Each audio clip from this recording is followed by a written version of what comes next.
자, 이 시간에 우리 구원론 총정리를 하도록 하겠습니다.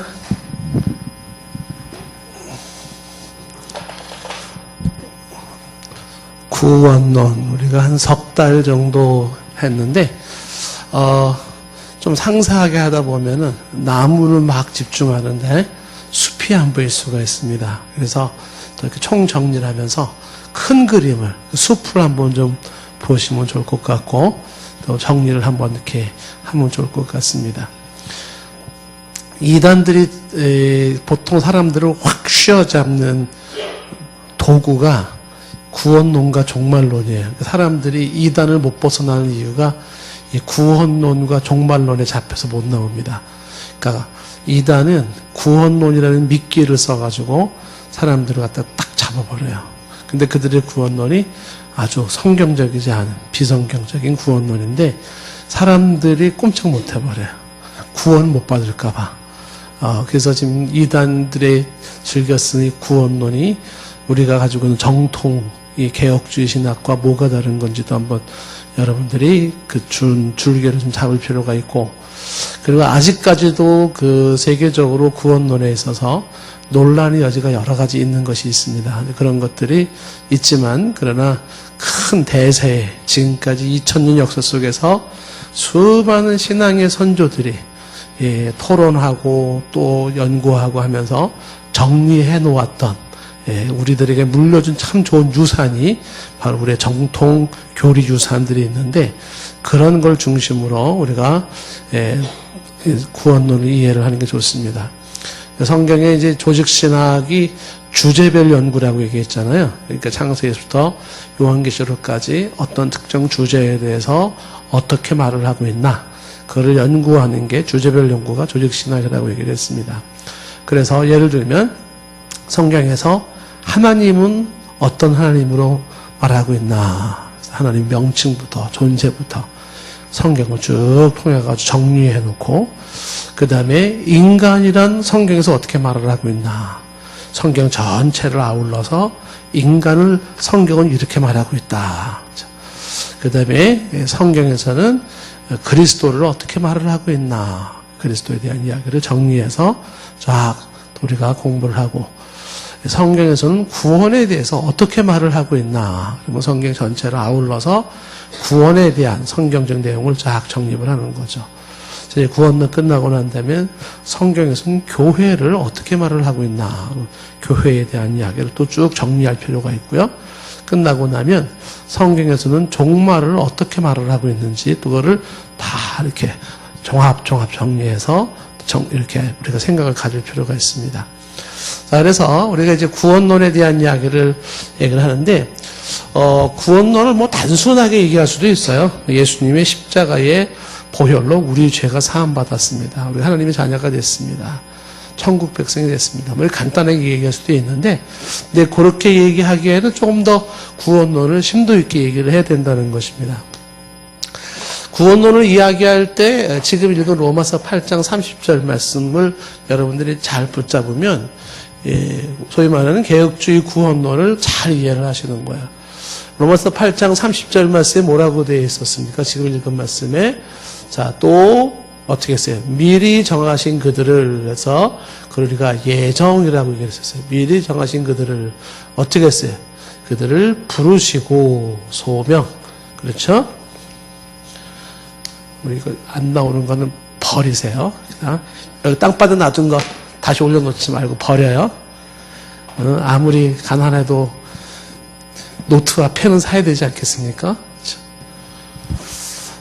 자, 그래서 또 미리 정하신 그들을 부르시고, 그 다음에 부르신 그들을 의롭게 하시고 그랬어요.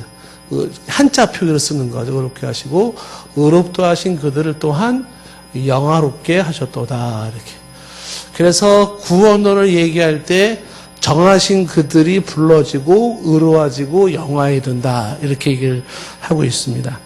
그런데 이제 이 내용이 로마서 8장 30절에는 이렇게 4개를 얘기하고 있는데, 다른 성경들을 다 참고를 해볼 때 여기에 이제 좀 더 구체적으로 구원을 얘기할 때 부르신 그들이 예정된 그들이 부르고, 그다음에 부르신 그들 중에 예, 거듭난 중생하고 그들이 중생하고 이제 그들 중생한 그들이 회개하고 그다음에 믿음을 갖고 신앙 이렇게 그다음에 이제 그 칭의를 이룬 다음에 그다음에 양자 하나님의 자녀가 되게 하시고 그다음에 거룩한 생활을 하게 하셔서 성화 그다음에 견인이라고 하는 것은 불변하게 하신다. 그리고 영화에 이른다라는 것이죠.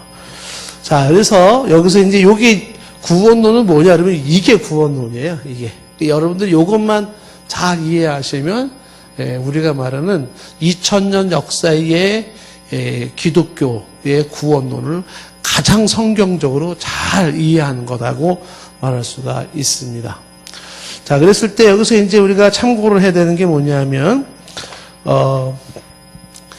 예정하시고 여기서 시작돼서 소명에서부터 중생회계 신앙 칭의 양자 여기까지를 보통 여기까지를 이제 과거적 구원이라고 하고 성화와 견인에서 성화는 현재적 구원이라고 말하고 견인의 성화 견인은 현재적 구원이라면 영화는 미래적 구원이에요. 그래서 구원은 과거에 이미 과거로 말한다 그러면 예정부터 들어갈 수가 있어요. 그 옛날부터 내가 부름을 받아서 거듭나고 회개해서 믿음을 갖고 의로워지고 양자가 되고 양자가 될 때까지 믿는 자들에게는 이게 다 과거죠. 그리고 성화는 지금 현재 내가 성화의 과정을 겪고 있는 것이고 그다가 견인에 이르러서 마지막 영화에 이르게 된다. 영화는 이제 마지막 구원의 완성이에요.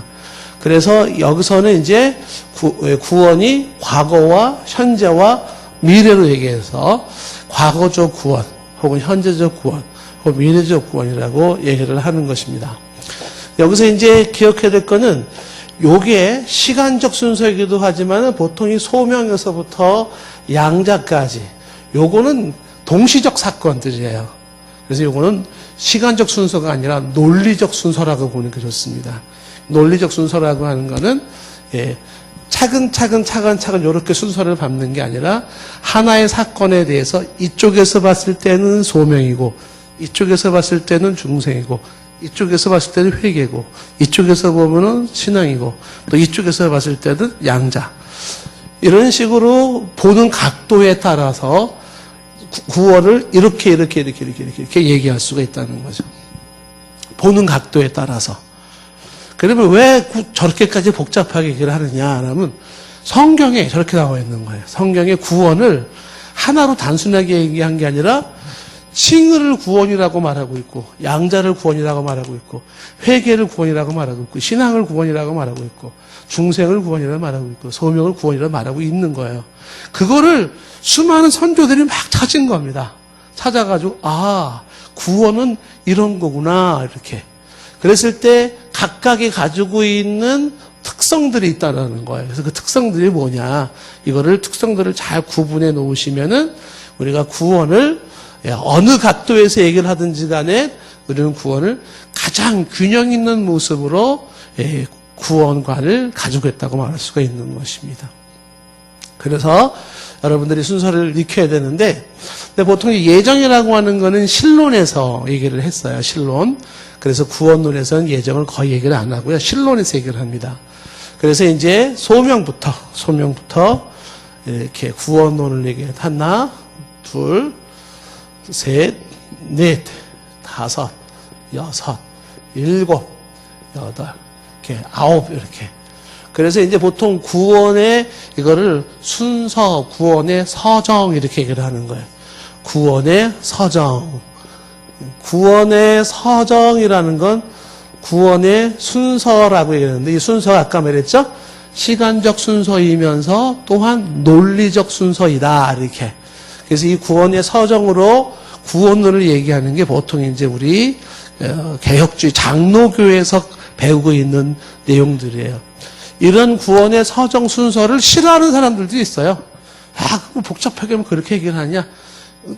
이걸 굳이 원치 않는 분들도 있습니다. 자, 그런데 굳이 이걸 얘기하는 이유는 구원을 얘기할 때 이런 얘기를 다 해줘야 됩니다. 안 할 수가 없어요. 그래야지만이 성경에 말한 구원을 제대로 이해할 수 있기 때문에 그런 것입니다. 자, 그래서 예정은 신론에서 얘기하고 그 다음에 영화는 종말론에서 또 얘기를 하잖아요. 마지막 종말론에서. 그래서 우리는 이제 소명부터 견인까지 이야기를 쭉 이렇게 얘기를 했습니다. 자, 만약에 여러분에게 이걸 주고서 시험을 본다면 구원론의 서정을 각각 논술하시오라고 이제 딱 주면, 시험지를 주면 소명부터 쫙 쓸 수 있겠죠. 지금 이제 우리 서경호 집사님 끄떡끄떡 했습니다. 자, 그러면 서경호 집사님 얘기하는 대로 메모를 제가 하도록 하겠습니다. 자. 그럴 줄은 몰랐죠, 또. 자, 하나하나 좀 보도록 하겠습니다. 소명부터 이렇게 보겠어요. 소명. 소명이라는 말은 부르신다라는 거예요. calling, 부른다라는 것이에요. 부르심. 이 소명이라는 건 부르심인데, 이 부르심에는 크게 두 개가 있다는 거예요. 외적 소명, 외소라 그래요. 외소.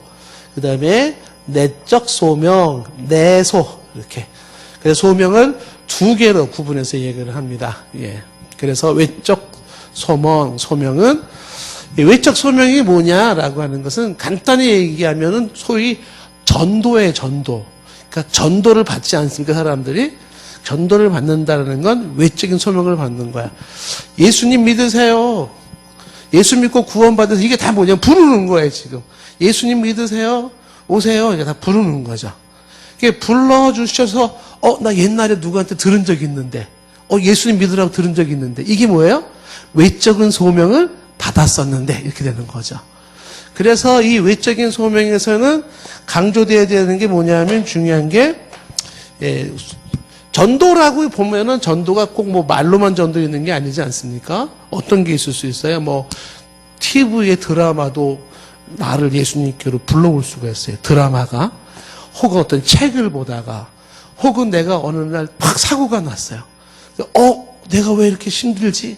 그때 내 마음속에 어머니의 그 옛날 기도 소리가 탁 떠올라서, 주님이 날 부르시겠구나. 이렇게 깨달을 수도 있겠죠. 그런 게 다 뭐에 들어가냐면 외적인 소명에 들어가는 거예요.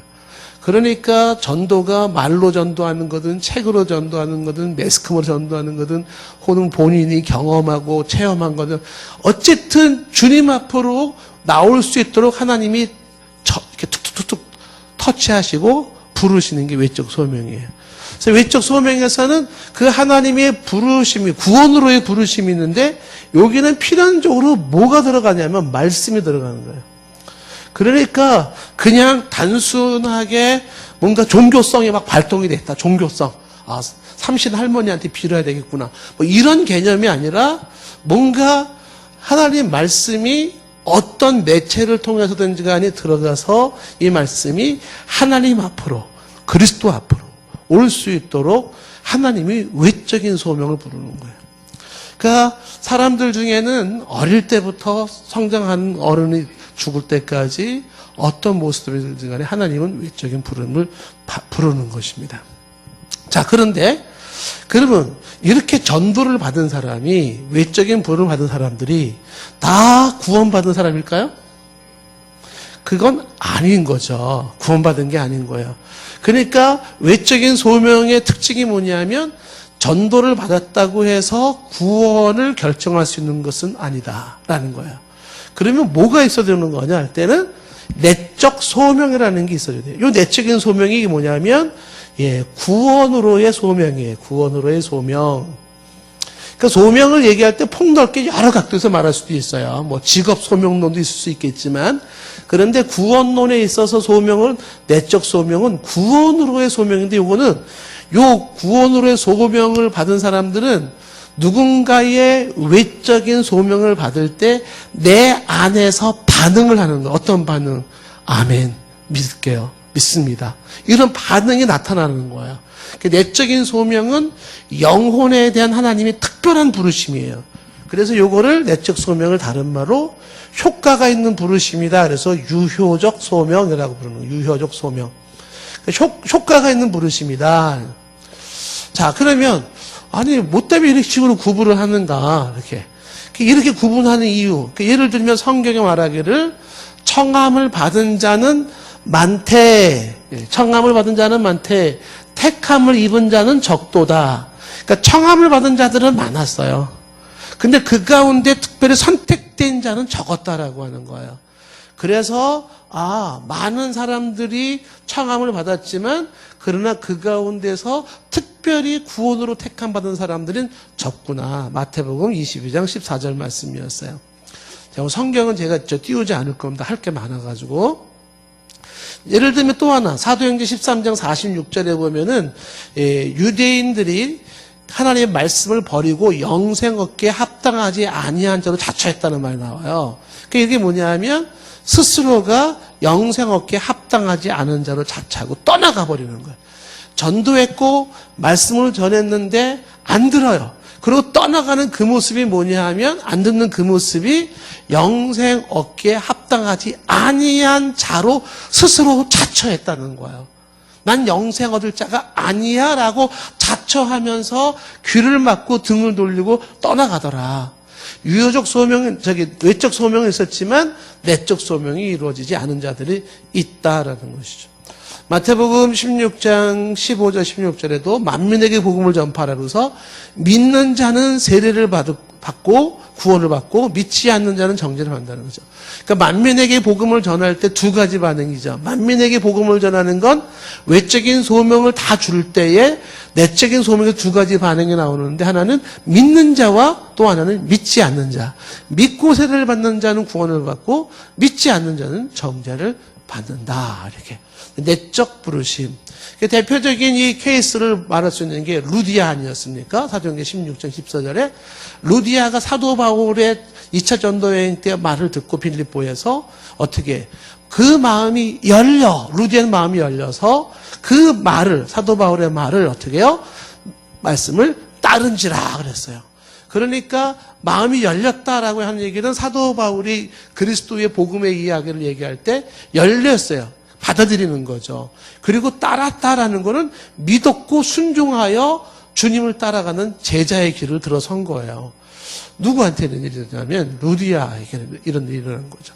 그러니까 말씀이 전해졌을 때 그 말씀을 듣는 사람이 있어요. 그리고 듣고 그리고 결실하고 또 듣지 않고 결실이 없는 사람이 있다. 자, 그런 내용들이죠. 자, 그랬을 때 외적 소명과 내적 소명의 차이를 구분할 수 있겠죠. 외적 소명은 구원에 이르는 소망이 아니다라는 것이고요. 반대로 내적 소명은 외적 소명이 없이는 일어나지가 않겠죠. 외적 소명이 있을 때 이게 내적 소명으로 이어지는 것이고 이 내적 소명은 구원에 이르는 소명, 부르심이라는 것이죠. 그래서 이 내적 소명은 일회적이에요. 외적 소명은 반복적으로 계속 주어지고요. 내적인 소명은 한 번 내가 그 부르심에 응함으로써 하나님의 구원의 반열로 들어서는 것이죠. 여기 계신 여러분들은 이미 내적 소명을 받으신 분들이에요. 그래서 이 추운 날 여기까지 나왔죠. 안 그러면 뭐 여러분들이 왜 나왔겠습니까? 그렇죠? 자, 그래서 구원에 있어서의 첫 번째는 소명이라는 게 있었었고요. 그 다음에 두 번째는 이제 중생이라는 게 있어요. 중생. 불교에서 말하는 중생, 이 미련한 중생 같으니라고. 그런 중생이 아니죠. 그래서 중생이라는 것은 일반 대중의 중생을 말하는 게 아니라 중생은 거듭남이에요. born again, 거듭남. 다시 말하면 다시 태어난다라는 게 중생이에요. 그러니까 구원을 얘기할 때 구원을 내적인 소명을 받았다. 이것도 구원이지만 구원을 얘기할 때 거듭남을 구원이라고 얘기하는 거예요. 거듭남을 구원이라고 얘기를 한다. 그래서 오늘날의 교회의 가장 심각한 문제가 뭐라 그랬습니까? 교회는 나오는데 거듭나지 않은 사람들이 많다 그랬죠. 굉장히 심각한 거예요. 교회 다니는 게, 교회 나오는 게 구원받는 걸 말하는 게 아니죠. 처치 멤버가 되는 게 구원받는 게 아니에요. 예수님하고 나하고 개인적인 관계성을 형성을 하셔야 되는 거잖아요. 그러니까 중생하지 못한 교인들이 너무 많고, 그 다음에 또 하나가 중생에 대해 관심이 없는 사람이 너무 많고, 또 하나는 중생에 대한 오해가 너무 많아요. 그래서 이게 심각한 거죠. 대표적인 것이 요것을 아주 많이 강조하는 데가 구원파예요. 그 구원파는 이것만 있으면 된다는 거예요. 거듭나면 됐지 뭐가 더 필요하니 이렇게 되는 거죠. 그래서 이 중생을 강조하는 이 구원파는 오직 십자가 예수의 복음만을 강조하는데 십자가의 복음으로 구원받았다 끝이에요. 그래서 이런 사람들이 요것만을 강조하는 사람들에게는 그게 뭐냐 하면 하나님이 구원받은 그 이후에 어떻게 살아야 될지에 대한 이 삶에 대한 성화 부분을 놓치고 있는 거예요. 성화 부분을. 그러다 보니까는 사실 중생은 이렇게 말할 수가 있는 거거든요. 아기로 다시 태어났어요. 하나님의 자녀 아기로. 응에 태어났습니다. 모든 시작은 태어남부터 시작이죠. 맞아요. 태어나지 않은 상태에서는 더 이상의 뭘 기대할 수가 없어요. 근데 아기가 태어났는데 자라질 않는 거예요. 무럭무럭 자라야 되는데 자라질 않는 거예요. 그러면 그 아기는 어떻게 된 걸까요? 살았다고는 하지만은 굉장히 뭔가 지금 문제가 많은 거죠. 태어났으면 이 아기가 어떻게 돼요? 그 다음서부터는 먹어야 되고 운동해야 되고 공부해야 되고 키가 자라고 지혜가 자라고 쭉쭉 자라야 되지 않겠습니까? 그 부분이 성화예요.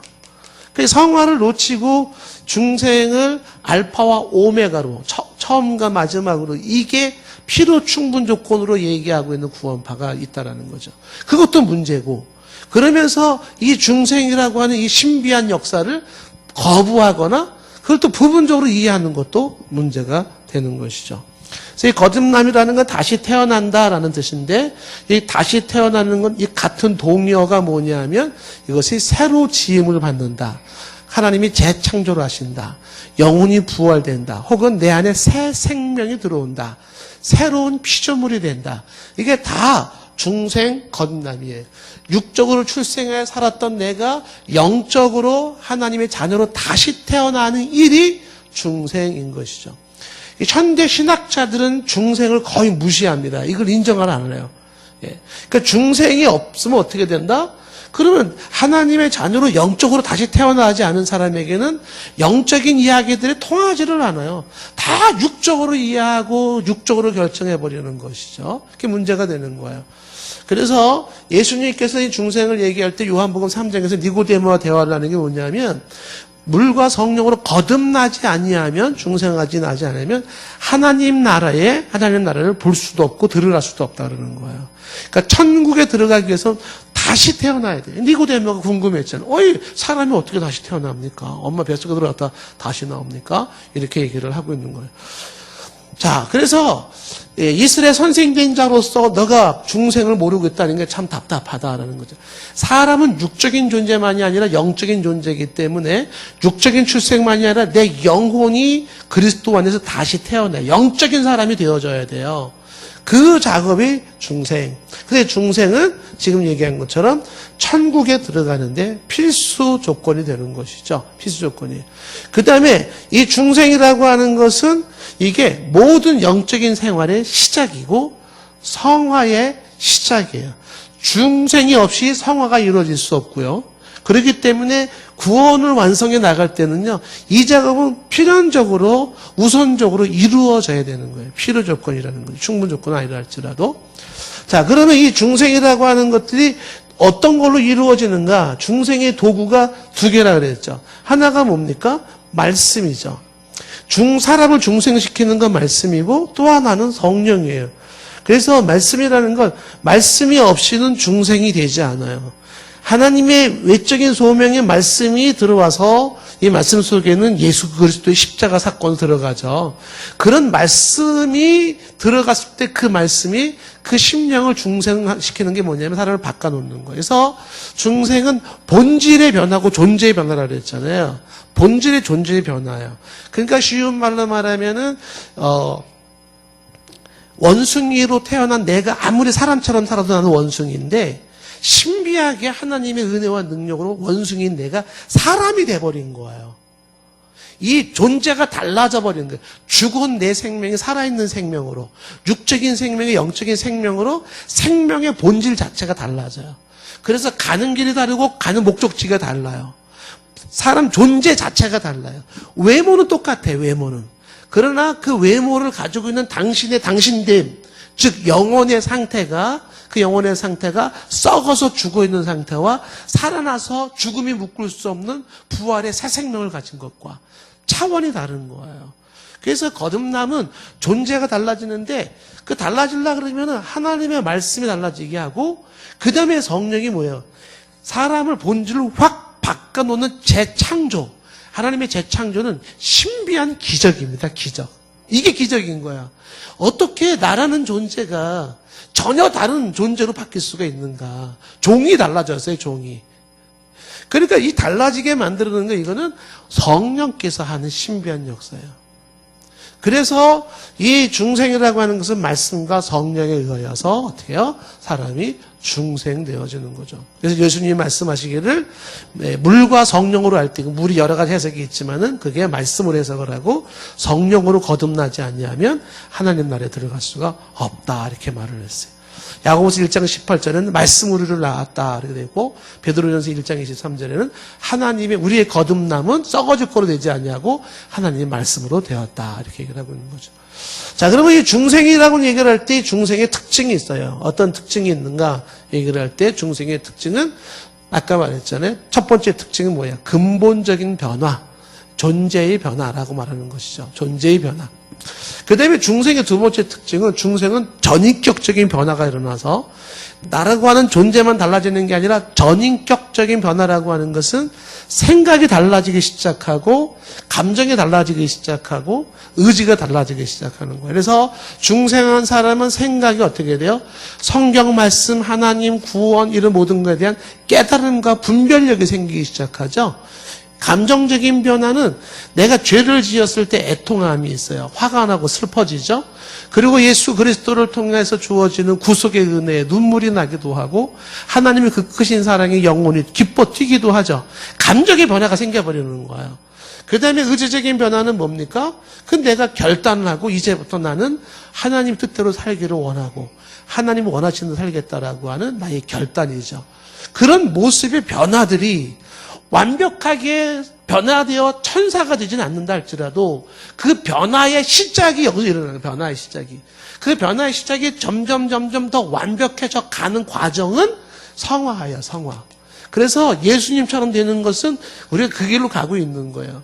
우리가 예수님 믿으면서 서서히 내 지은 죄에 대한 그런 애통과 그 죄에 대한 아픔과 그다음에 주의 구원에 대한 감동과 이런 모든 것들에 대한 지정의의 역사 변화가 바로 중생한 자들에게서 나타나는 모습이라는 것이죠.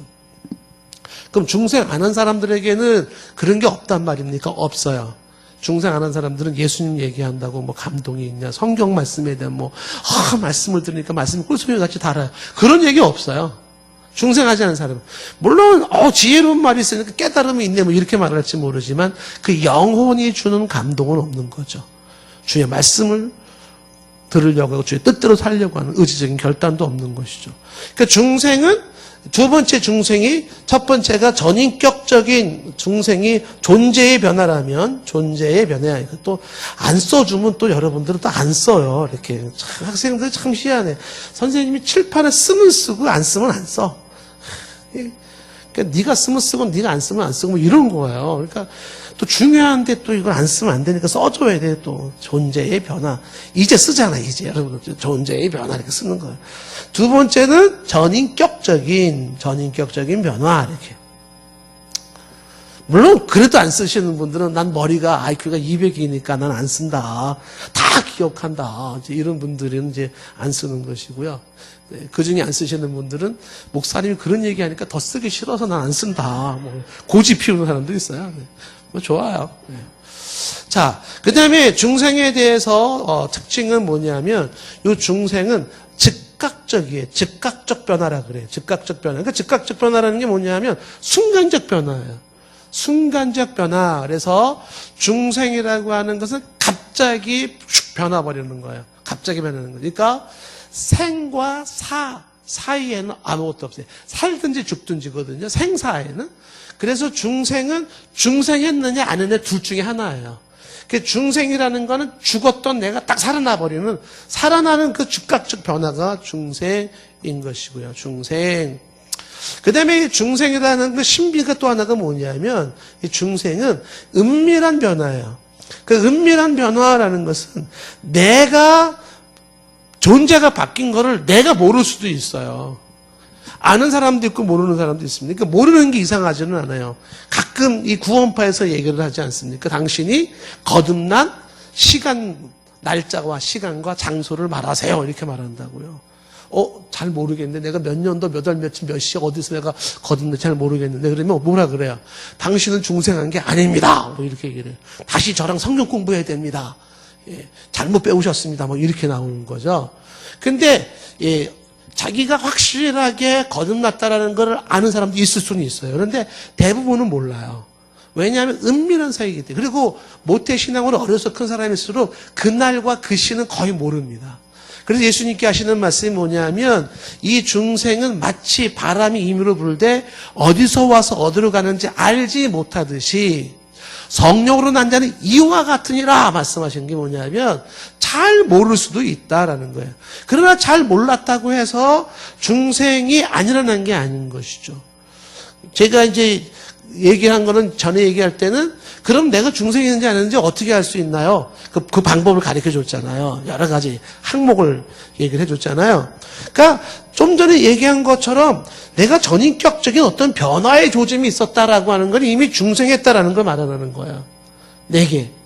내가 죄를 안 짓고 완벽하게 산다 이런 개념이 아니라 내가 이미 지적인 변화가 생기고 감정적인 변화가 생기고 의지적인 변화가 말씀에 의하여 그리스도에 의해 하나님과 관련해서 변화가 생겼다는 것은 이미 내 안에 지금 중생이 이미 이루어져서 나는 하나님의 자녀로 지금 살고 있는 것이죠.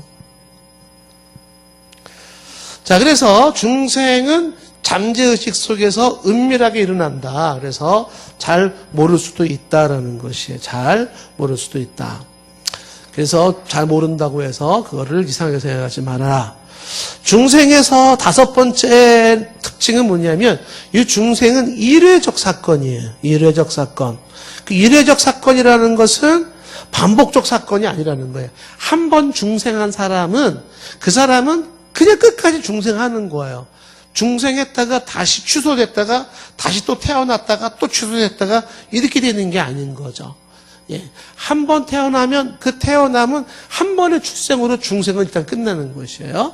예, 중생은 반복적으로 되는 게 아닙니다. 예, 오늘은 날씨가 흐려서 나는 중생을 안 했나 봐. 마음이 슬퍼. 다음 날은 햇볕은 쨍쨍. 전화를 받으니까 아들내미가 뭐가 잘 됐대. 기분이 너무 좋아. 난 중생한 게 틀림이 없어. 오, 할렐루야. 그 다음 날은 지나가다가 탁 부딪혀가지고 머리 아파. 넘어졌어. 기분이 영하냐. 난 중생 안 한 거야. 난 틀림없이 구성 안 한. 이렇게 생각하면 안 된다는 거예요. 예. 중생은 한 번 이루어져서 나도 모르는 애 일어나도 그래서 끝까지 가는 것이다 라고 하는 것입니다. 자, 그 다음에 여섯 번째 중생의 특징은 뭐냐면 이건 수동적이에요. 100% 이건 하나님의 사역이에요. 중생에는 사람이 할 게 하나도 없어요. 사람이 오고 들어가는 게 아니라 하나님께서 내적 소명을 받게 한 자들에게 성령을 통해서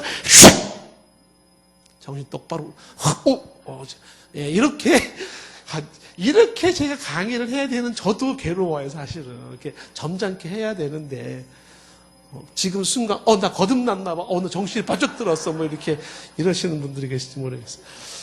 수동적인 것은 하나님의 강권적인 역사로 이루어지는 거다. 사람이 할 수 있지 않다는 거.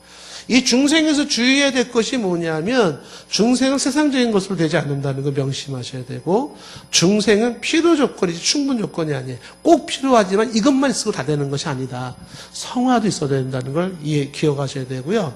그 다음에 중생이 반드시 성화의 전제, 출발점이라는 거예요. 중생 없이는 성화가 안 돼요. 그리고 교인이 중생한 자를 의미하는 게 아니라는 거. 가슴이 뭉클한 경험을 했다. 이게 중생한 걸 의미하는 것도 아니고요. 인생에 어떤 문제를 해결받았다. 내가 병에 들었는데 치료받았다. 난 중생했다. 그게 아니에요. 그렇게 되는 것은 아니에요. 그리고 중생했기 때문에 난 더 이상 죄를 안 짓는다. 그것도 아니에요. 성경에는 하나님께서 난 자마다 죄를 짓지 아니하나니라는 말씀이 몇 번 나와요. 요한일서 3장 9절을 중심으로 해서 하나님께서 난 자는 죄를 짓지 않는. 그래서 이단 중에 하나는 그렇게 말하는 사람들이 있는 거죠. 너 죄에 저 앉아? 나 짓는데? 그럼 넌 중생한 게 아닌 거야, 이렇게. 중생한 사람은 죄지 안 짓는다 그랬어요. 이렇게 말하는 거야.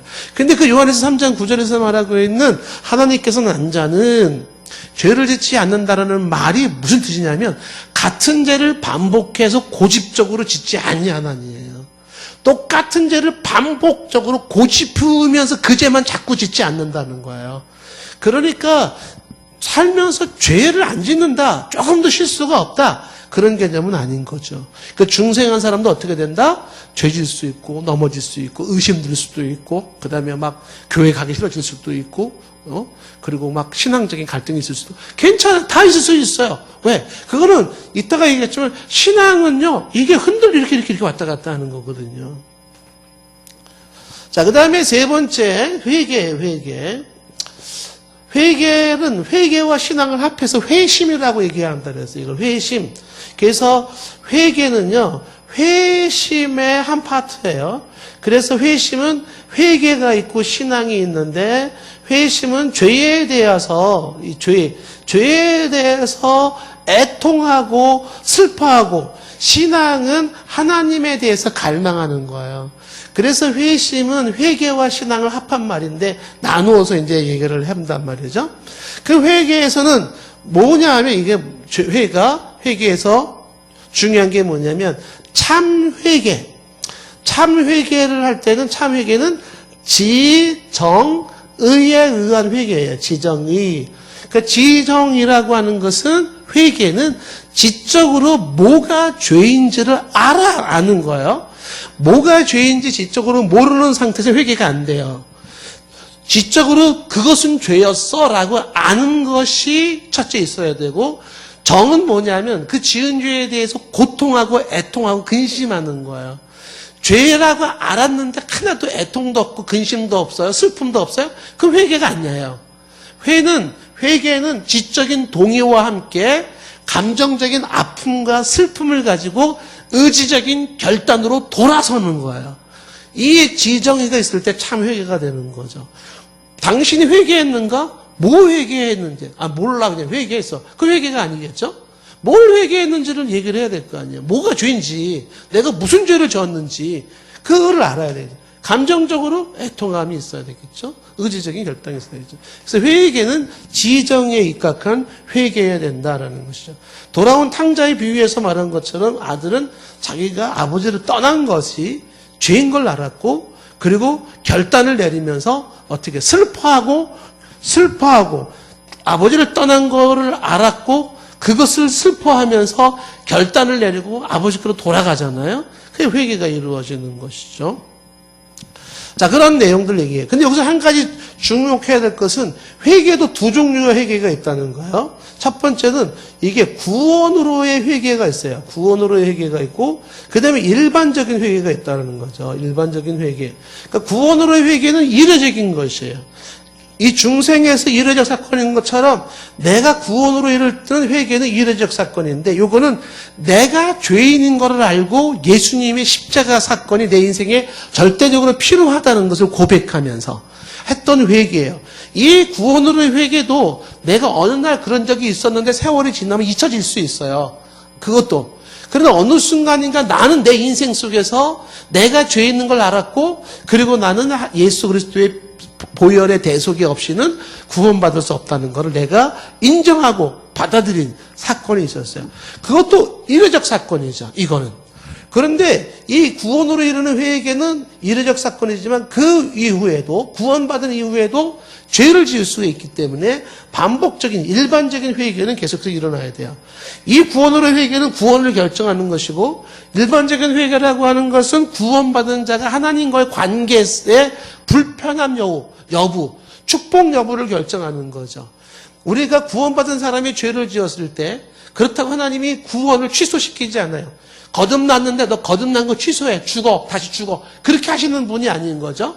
신비하게 다시 태어난 나의 존재는 회개를 해서 이것이 구원으로 이루어졌는데, 이것과 이것은 동시적 사건을 내는 거예요. 그런데 그런 구원받은 사람이 일반적으로 죄를 지을 때는 일반적인 회개가 필요하죠. 왜? 일반적인 회개는 나를 구원하신 그분과 나와의 관계성에 불편함 여부를 결정해서 죄를 짓고 회개하지 않은 사람은 아버지 하나님 앞에 구원을 받았고 자녀는 됐을지라도 아버지의 사랑과 축복을 누릴 수가 없어요. 아버지가 주신 은혜를 누릴 수가 없는 것이죠. 오늘 새벽에도 나왔지만 언약하신 하나님께서 백성을 구원하시되 그러나 그 백성, 선택받은 백성이 말을 듣지 않으면 어떻게 했어요?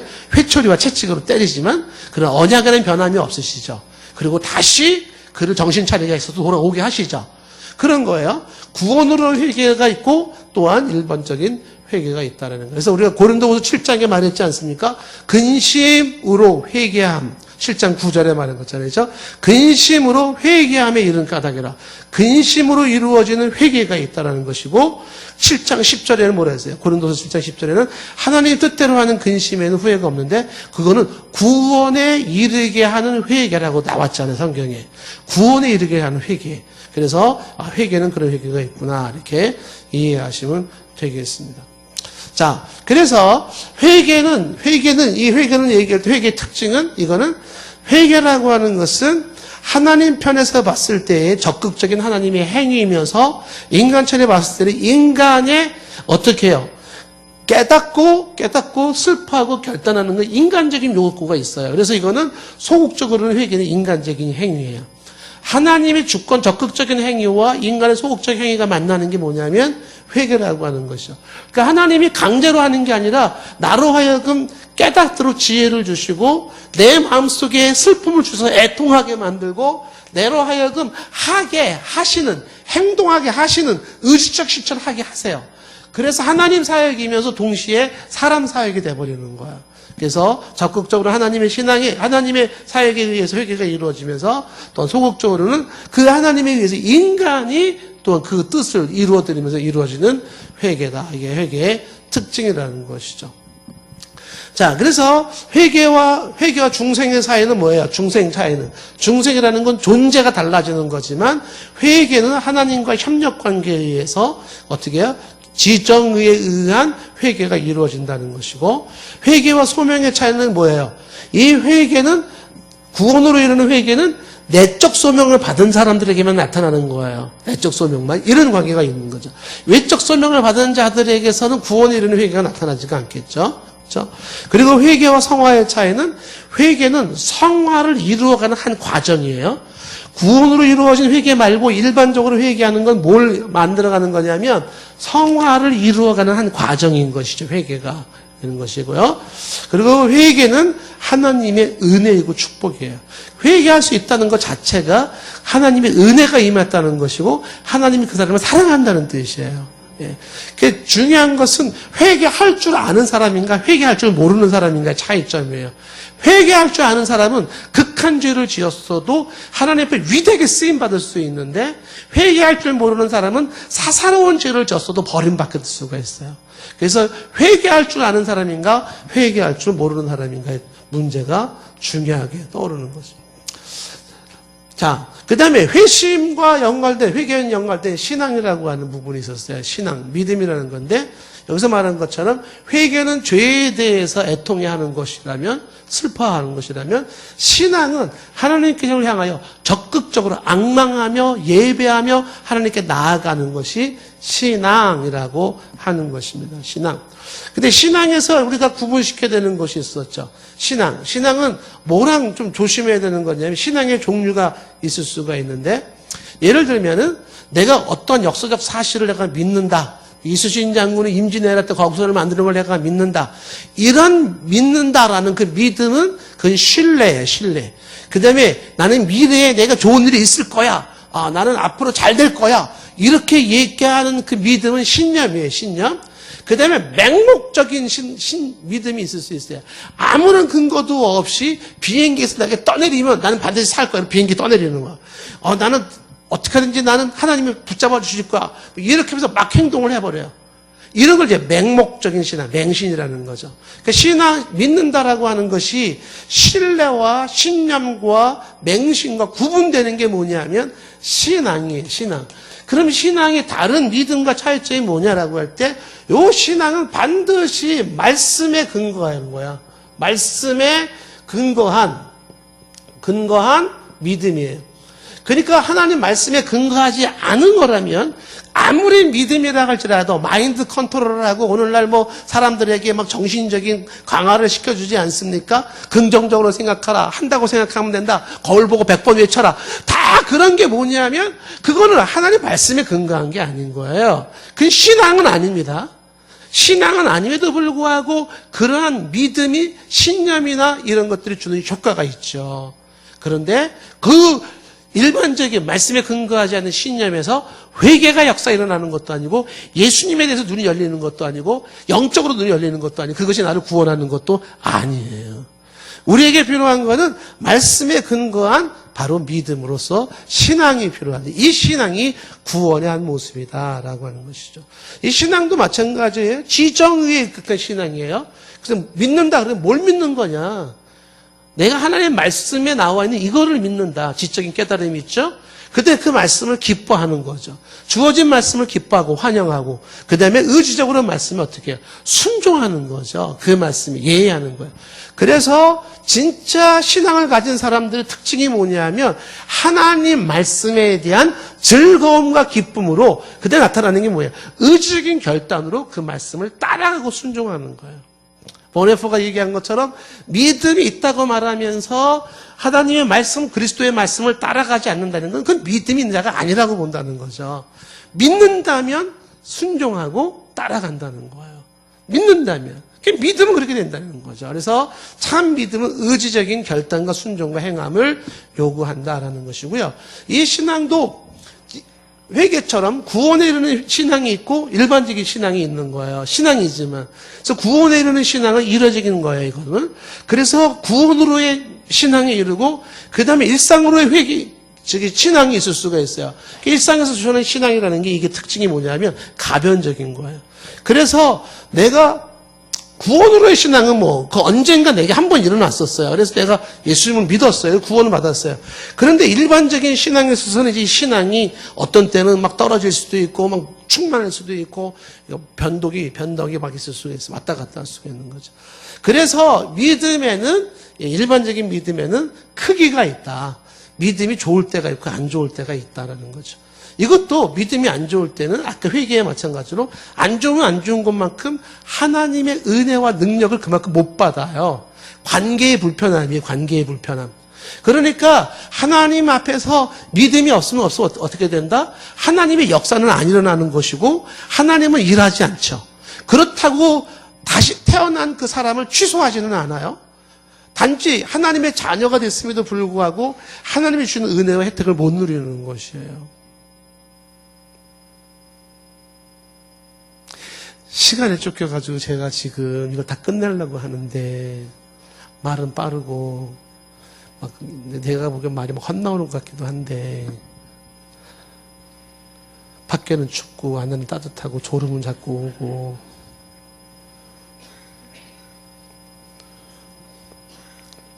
입은 마르고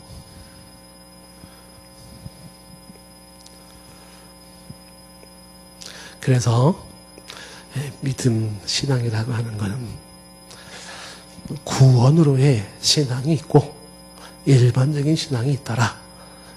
구원으로의 신앙은 이례적인 거예요. 그것은 어느 순간 이 구원으로 이르는 신앙은 예수님의 십자가 사건을 내가 믿고 받아들이는 그 역사, 그 거듭남과 구원으로 이르는 회개와 다 연결되는 거죠. 내적인 소명과 함께 쭉. 그러면서도 그 구원받은 사람들은 이제 계속 믿음으로 살아야 되는데 그 믿음으로 사는 일반적인 신앙은요 왔다리 갔다리 올라갔다 내려갔다 그렇게 된다는 것이죠. 그래서 일반적인 신앙은 믿음이 뚝 떨어질 때는 어디까지 들어오냐면 나 구원받은 거 맞아? 이런 의식까지 올 수도 있어요.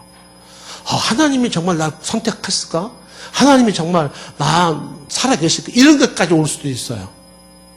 그렇다고 해서 그 의심이 들었다고 해서 그 사람이 구원으로의 그 신앙 자체가 없어지는 건 아니에요. 그렇게 한없이 추락하다가도 어느 순간은 또 믿음이 막 자라고 충만해져가지고 내가 예수 믿길 잘했지. 하나님이 이렇게 좋은 줄 몰랐지. 그러고도 막 좋아가지고 하나님 당신 없이 못 살아요. 막 그러다가 또 어느 순간에는 쭉 떨어져가지고 하나님이 있을까? 기도는 들어주실까? 또 막 이러다가 또 어느 순간에 또 쫙 올라가가지고 막 믿음 충만하고 막 이렇게 되는 거예요. 그래서 우리에게는 구원에 이르는 회개도 필요하고 평상시 일반적인 회개에 믿음이 꾸준히 갈 수 있도록 계속해서 공급하고 말씀으로 공급하고 기도로 힘쓰고 해서 좋은 믿음을 계속 가지고 있는 게 지혜예요. 왜?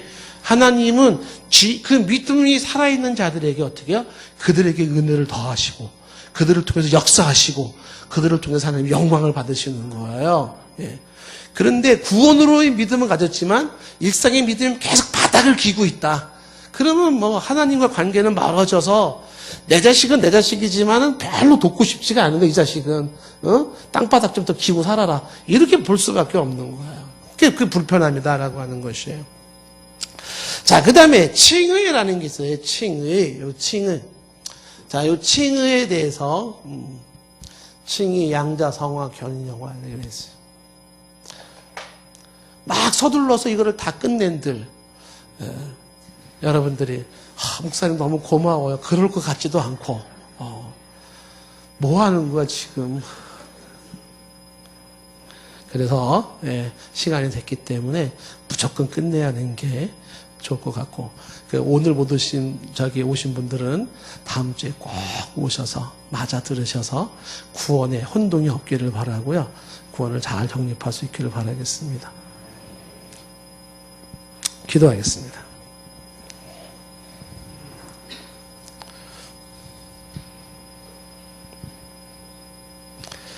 영원 전부터 하나님께서는 우리의 구원의 문제를 생각하셨고 준비하셨고 계획하셨고 그것을 이루어 나가시는 줄로 믿습니다. 내가 이 땅에 태어난 것이 우연한 출생이 아니듯이 내가 예수 그리스도를 알게 되고 믿게 된 것도 우연한 해프닝이 아닌 줄로 믿습니다. 아버지께서 나에게 예정하심이 있어 내가 하나님 아버지의 부르심을 받게 되었고 그 소명받은 자로서 내 안에 주 예수 그리스도의 말씀과 십자가의 사건과 성령의 신비한 역사로 나의 안에 새 생명을 일으켜 주신 것을 감사드립니다. 나는 주님 앞에 거듭난 자로서 영적인 존재로서 다시 태어난 것을 신뢰하게 도와주시옵고 그리고 나에게 회개를 통하여 그리고 믿음을 통하여 구원에 이르게 하신 것을 확인하며 기뻐하게 하여 주시옵소서. 물론 이것으로 끝나지 아니하고 계속해서 회개를 통하여 나를 구원하신 하나님과의 관계가 좋게 하시고 구원받은 믿음으로만 끝나는 것이 아니라 또한 그 믿음이 늘 충만하여서 나를 구원하신 하나님과의 관계가 좋을 수 있도록 도와주시옵소서. 성경적인 분명한 구원이 우리 가운데 서져서 평생에 우리의 삶이 흔들리지 아니하도록 주여 축복하여 주시옵소서. 예수님의 이름으로 기도드리옵나이다. 아멘.